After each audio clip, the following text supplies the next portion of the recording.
अस्सलाम वालेकुम पाकिस्तान। दुनिया भर में जहाँ जहाँ मुझे सुना जा रहा है, देखा जा रहा है, FM वर्ल्ड पाकिस्तान के चैनल्स के ऊपर तमाम उनकी जितनी भी फेसबुक है, ट्विटर है, यूट्यूब है, उन सब के ऊपर जहाँ जहाँ सुना जा रहा है, मुझे उन सभी को मेरा सलाम। मैं हूँ आपका मेज़बान हफीज़ुर रहमान और आप लोग प्रोग्राम सुन रहे हैं हफीज़ुर रहमान पॉडकास्ट। थोड़ा सा मैं पॉडकास्ट के हवाले से बता दूँ, इसका मकसद क्या है, व्हाट इज़ दी बेसिक, इसके ऑब्जेक्टिव्स क्या हैं। इस पॉडकास्ट का बेसिक ऑब्जेक्टिव ये है कि हम इंडस्ट्री से एक्सपर्ट्स को यहाँ पे इनवाइट करें और जो काफ़ी अपने फील्ड के अंदर एक्सपीरियंस रखते हैं और उनसे जो है डिस्कस करें और कुछ चीज़ें आइडेंटिफाई करें जो कि आपके लिए हेल्पफुल हो सके आपके करियर के अंदर आप प्रोग्रेस करने के लिए। इसी तरीके से मैं एकेडमिक से भी कुछ एक्सपीरियंस लोगों को इन्वाइट करता हूँ और उनको दावत देते हैं, फिर हम उनसे कुछ चीज़ें एक्सप्लोर करते हैं। इसी निस्बत से आज मैंने इन्वाइट किया है आदिल रियाज साहब को, जो कि डायरेक्टर HR हैं पाकिस्तान केबल्स के। उनको मैंने इनवाइट किया है और आज हम जो हमारा जो पॉडकास्ट है उसको हम बात करेंगे डी जॉबिंग के हवाले से। अस्सलाम वालेकुम आदिल साहब, कैसे हैं आप? खैरियत से? ठीक ठाक हैं sir? Very well, thank you very much. बहुत शुक्रिया, थैंक्स फॉर इनवाइटिंग जी। थैंक यू जी, आपने टाइम निकाला पॉडकास्ट के लिए, बहुत शुक्रिया। आपने इतना मसरूफियत में आपने जो है हमें टाइम दे दिया। I am really thankful to Adil साहब। आदिल साहब, थोड़ा सा हम बात करते हैं कि आजकल जो जैसे अभी हम जो अब देख रहे हैं इकोनॉमिक सिचुएशंस के अंदर अनएम्प्लॉयमेंट जो है वो बढ़ती चली जा रही है। जैसे 2020 के अंदर आप देखें, इट वाज 6.8 थी और उसके बाद फिर वो मूव होते होते 7.8 और अभी जो है हम एक्सपेक्ट कर रहे हैं कि by the end of 2024 we can expect unemployment rate to 8%, which is very high and which is alarming situation. इस सिचुएशन के अंदर मैंने सोचा कि कोई ऐसा मौजू उठाया जाए जो कि बहुत अहम है और कोई ऐसा टॉपिक लिया जाए जो कि हमारे यूथ के लिए काफ़ी हेल्पफुल हो। इस वजह से मैंने सोचा कि डी जॉबिंग के ऊपर बात करें। आपकी इस डी जॉबिंग या ट्रेडिशनल जो हमारे पास जो जॉब रोल होता है उसके हवाले से आप क्या आपके कमेंट्स होंगे? आप क्या समझते हैं ये दोनों चीज़ें इस वक्त क्या इसकी इम्पोर्टेंस क्या है? Please. Again, thank you very much, Hafiz साहब, for inviting. देखें, the terminology de-jobbing जो कि मेरे ख्याल से ऑडियंस भी समझ रही होगी वो यही है कि D means not and job means job, यानी आप जॉब जो ना कर रहे हो या between the jobs हो, या उसको फर्दर आपके फर्दर एक्सपैंड करेंगे तो वो अगेन ऑर्गेनाइजेशन के अंदर बैठ के नौकरी करने के साथ 3-3, 4-4 डिफरेंट नौकरियां करना, वो भी perhaps it can also relate to the dejobbing. But आप जो थोड़ा सा रेफर कर रहे हैं अपनी इस बात को, वो मुझे ऐसे फील हो रहा है कि it's more related to loose job description rather than the tight job description in an organisation. ठीक है। तो हम इसको आगे फर्दर अपनी डिस्कशन में इस टर्मिनोलॉजी नॉमेनक्लेचर्स को थोड़ा सा टैलेंट मैनेजमेंट से लिंक करते हैं और मोटिवेशन से लिंक कर रहे हैं। सो हमारी जो आबादी है इस वक्त मुल्क की वो यंगस्टर्स पे बिल्कुल सही वो है डिपेंड करती है, और यंगस्टर्स जो है वो परहैप्स आपके और मेरे जैसे अब रहे भी नहीं है। ठीक है, बिल्कुल सही। आप you must be younger to me, but definitely वो बड़ा फास्ट ट्रैक पे जाने वाले हैं। वो एक ऑर्गेनाइजेशन में कुछ लंबे देर के लिए नहीं बैठना चाहेंगे या एक जॉब रोल पे लंबा टाइम के लिए नहीं बैठना चाहेंगे। सो उस डी जॉबिंग को या उस जॉब डिस्क्रिप्शन को ऑर्गेनाइजेशन के अंदर बड़ा फ्लेक्सिबल करना पड़ेगा, and it will definitely vary from industry to industry. Okay, अगर कंप्लायंस वाली इंडस्ट्रीज हैं जहाँ पर ऑर्गेनाइजेशन में रेगुलेटेड बॉडीज हैं और वहाँ पर एक जॉब डिस्क्रिप्शन की रिक्वायरमेंट सुबह 9 से लेके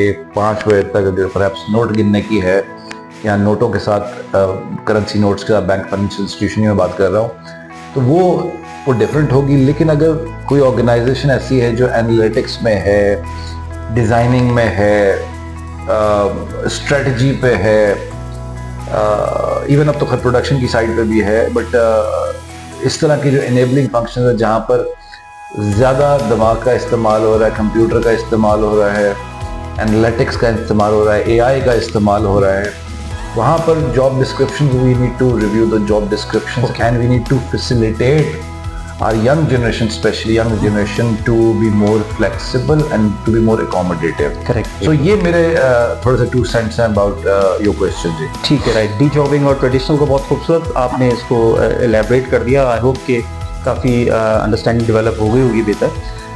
आदिल साहब ये बताइए कि what are the challenges and benefit that we can have with this, अगर हम इसको कहें कि डी जॉबिंग से हमें क्या बेनिफिट क्या मिल सकता है, क्या आपकी नज़र में क्या चैलेंजेस ऑर्गेनाइजेशन फेस कर सकती हैं? चैलेंज पे तो मैं पहले आ जाता हूँ। चैलेंज में थोड़ा सा लॉयल्टी फैक्टर आ जाएगा, कंसिस्टेंसी फैक्टर आ जाएगा, बिकॉज हम ऑर्गेनाइजेशन में इंसान को अपने पेरोल पे, रेगुलर पेरोल पे क्यों रखते हैं, और पेरोल्स का मतलब ये होता है कि पेरोल के साथ बेनिफिट्स भी होते हैं। अब तो ऑर्गेनाइजेशन ये देख रही हैं कि यार हम क्या, वो जो हमने किताबों में पढ़ा था, HR की किताबों में, वो कैफेटेरिया स्टाइल ऑफ बेनिफिट्स के पॉइंट ऑफ व्यू से, तो people are organisations mulling over to go back और टू इंट्रोड्यूस दोज बेनिफिट्स जो अमेरिका में, यूरोप में होता है कि यार आपके पास 8-10 बेनिफिट्स हैं, जो मर्जी ले लें, उस हिसाब से कैश डिफरेंट होगा, नॉन कैश डिफरेंट होगा। फिर हुकूमत ने टैक्सेस इतने लगा दिए हुए हैं कि लोग उन टैक्सेस को कैश लेने के बजाय वो कहते हैं कि मुझे हमें नॉट इन कैश दे दें, इन काइंड दे दें मुझे, ताकि उस पर टैक्सेबल ना हो, या मुझे कोई रीइंबर्समेंट्स रिलेटेड चीज़ें करते हैं, क्योंकि young generation wanted to perhaps have more facilities, cash भी चाहिए सबको। सो एक बेनिफिट ये होता है, सॉरी चैलेंज ये होगा कि उसमें लॉयल्टी फैक्टर हिट करेगा आपका ऑर्गेनाइजेशन के अंदर जो एक डिसिप्लिन है सुबह 9 से लेके 5 बजे या 6 बजे तक काम करने का, वो थोड़ा सा हिलेगा। लेकिन फ़ायदे इसके बहुत ज़्यादा हैं, बिकॉज वो उस इंडिविजुअल के लिए भी फ़ायदे हैं और ऑर्गेनाइजेशन की ओपन एंडेड लायबिलिटी भी कम हो जाती है। डेफिनेटली जब आप किसी को इस तरह की लूज जॉब डिस्क्रिप्शंस पे रखते हैं, या कॉन्ट्रैक्चुअल एम्प्लॉयमेंट पे रखते हैं, या टास्क बेस्ड असाइनमेंट पे रख रहे होते हैं, और somebody wanted to stretch in a way that he or she wanted to do some extra work in an organization, ठीक है, आपकी डी जॉब की मैंने टर्मिनोलॉजी उठा ली, लेकिन ऑर्गेनाइजेशन में वो शख्स काम कर रहा है और वो कहता है यार मुझे स्ट्रेच रोल पे डालें आप, मतलब मैं ये काम 3 महीने में खत्म हो जाएगा या 6 महीने में खत्म हो जाएगा, व्हाट्स नेक्स्ट वन। तो you need to tell them the career in organisation, उसके डिफरेंट तरीके ऑर्गेनाइजेशन में कैसे करती हैं, टैलेंट मैनेजमेंट फिलॉसफी से।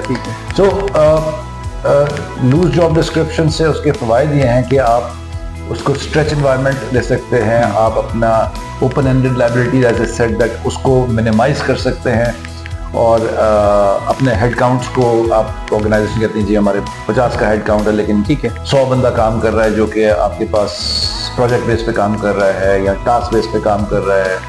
So this could be one of the benefits. Eight the end of the day काम होना चाहिए, ठीक है, सही, बिल्कुल। हाँ, इसका डिसिप्लिन मैनेज करना थोड़ा सा चैलेंज होगा, ठीक है। अच्छा देखिए, ये जब हम बात कर रहे होते हैं, जब जैसे आपने कहा कि उसको डिसिप्लिन को ज़रा मेंटेन करना और थोड़ा सा ज़रा उनको इसकी जो लॉयल्टी है उसको ग्रैब करना मुश्किल होगा, इसके साथ साथ अगर हम बात करें, इसका मतलब ये है कि भाई इसकी मोटिवेशन और जो जॉब सेटिस्फेक्शन लेवल है उसके ऊपर भी हिट होगा। एम्प्लॉय की बात कर रहा हूँ मैं।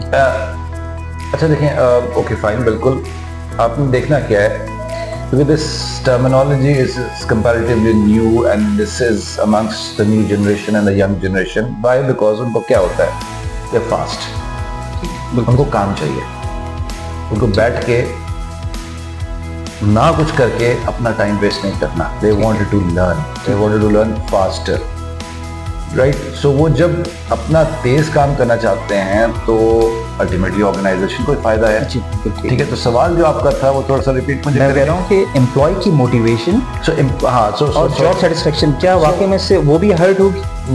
आपके एम्प्लॉय की डेफिनेटली नहीं होगी, बिकॉज वो young lot, you need to first identify the population, वो तो मोटिवेटेड रहेगा ना, ठीक है। उसको एक करियर नजर आ रहा होगा कि मैंने इन 3 सालों में इस ऑर्गेनाइजेशन के साथ रह के 32 काम किए, ठीक है। 3 महीने ये काम किया, 4 महीने वो काम किया, 5 महीने वो काम किया, उसके बाद पैरेलल 2 और काम करता रहा और मेरी कैपेसिटी है, ठीक है। देखिए ऑर्गेनाइजेशंस क्या देख रही है, रिजल्ट्स मांग रही हैं। रिजल्ट्स मांगने के साथ साथ रिजल्ट कौन देगा? रिजल्ट वो नहीं दे सकता जिसको मैंने एक जॉब डिस्क्रिप्शन साइन करवा के अपने पास रख लिया है, ठीक, और सुबह आता है वो बस्ता लेके और वो खोलता है अपना लैपटॉप, उसके बाद वो शुरू हो जाता है काम करना, जो कि रोज काम करता है, ठीक है, सही है। Their way of style is different. Okay. They wanted to be more वो क्या कहते हैं कि जो इंटरवेंशंस में निकलते हैं, ठीक है, वो इजादात की तरफ जाएंगे ये लोग सारे, तो उनकी motivation level is different, way higher, और बढ़ जाएगी, बेहतर हो जाएगी डी जॉबिंग से जब बढ़ेगी।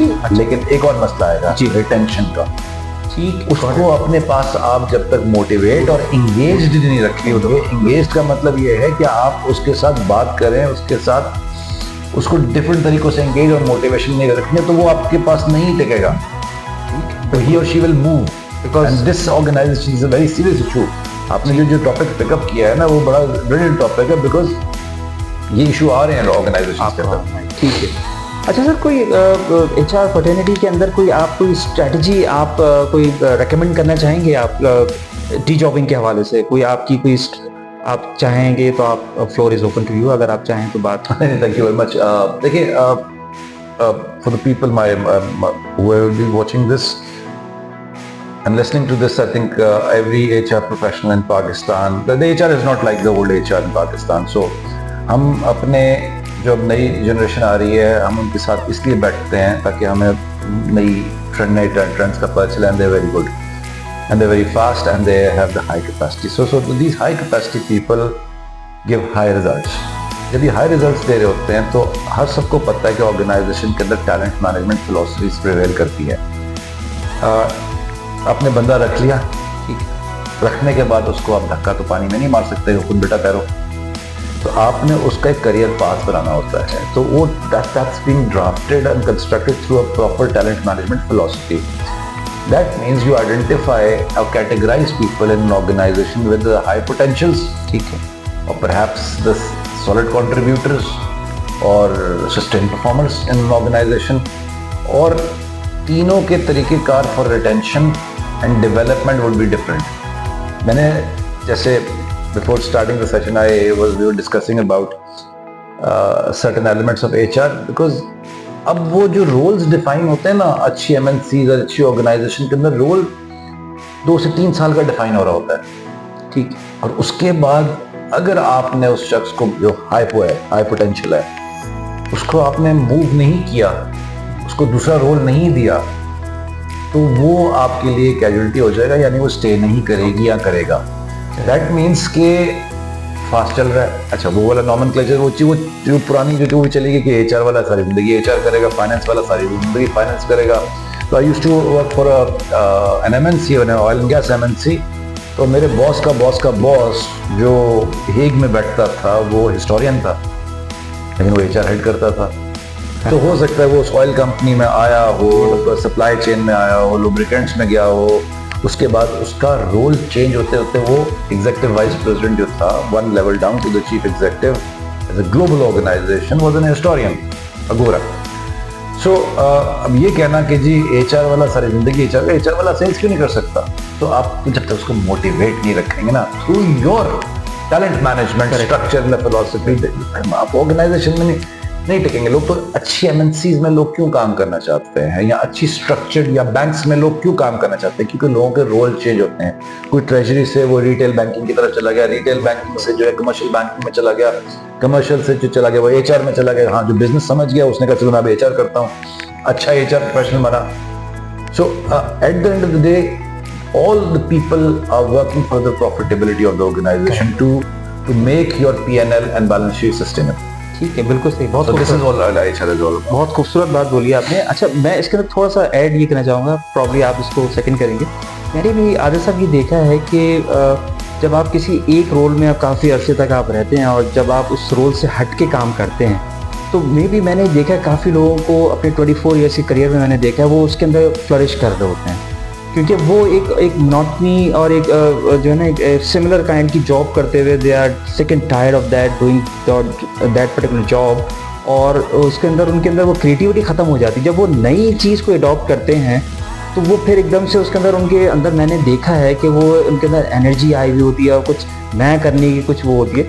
तो ये आपकी बात बिल्कुल ठीक कही आपने कि नए जो लोग, जैसे आपने अभी बैंकिंग की आपने बताया कि कोई वो कमर्शियल में है तो वो किसी उसमें चला जाता है, डिफरेंट कॉर्पोरेट में चला जाता है, कॉर्पोरेट बैंकिंग में चला जाता है। तो इस तरह से लोग जब रोल चेंज होता है तो फ्लरिश करते हैं। आपने भी इस चीज़ को सेकंड किया।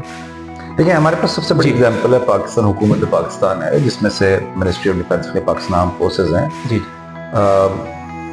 पता नहीं पीपल में लाइक इट और नॉट, बट आर्म फोर्सेज आपको 3 साल बाद पोस्ट आउट कर देती है, ठीक है, वो जगह भी चेंज कर देती है, वो आपको जो है वो रोल भी चेंज कर देती है, उसकी आर्म भी चेंज हो सकती है एक सर्टन टाइम बाद, और जब एक सर्टन रैंक से आप ऊपर चले जाते हो तो टोटल आर्म मींस उसके अगर इन्फेंट एरिया में तो आर्टिलरी में चला गया, आर्टिलरी है तो पता नहीं कहाँ चला गया, तो ब्रिगेड में आके उसका वो डिफरेंट हिसाब किताब हो जाता है, जितनी नॉलेज नहीं है, लेकिन again that's what I have heard. तो ये एक बड़ी ज़बरदस्त रिटेंशन और मूवमेंट की एग्जांपल है दुनिया में आर्म फोर्सेस की, चाहे वो जर्मन है, चाहे अमेरिकन है, चाहे पाकिस्तान में, चाहे इंडियन भी ना हो। ठीक है सर। राइट, सो वो है हुकूमत पाकिस्तान में भी अगर आप देखें तो civil services is again an example whereby people are posted out from their role, because इसमें बहुत अच्छे हेल्दी साइन होता है मूवमेंट करना। बिल्कुल सही कहा आपने। I hope this particular discussion आप लोगों को पसंद आया होगा। अगर आपको पसंद आया है तो प्लीज़ इसको लाइक करें, शेयर करें, और ज़रूर मुझे कमेंट्स करके मुझे बताइएगा आज के टॉपिक, आज के डिस्कशन के हवाले से। और उस वक्त तक के लिए नेक्स्ट प्रोग्राम नेक्स्ट गेस्ट के साथ, उस वक्त तक के लिए मुझे इजाज़त दीजिए। पाकिस्तान जिंदाबाद।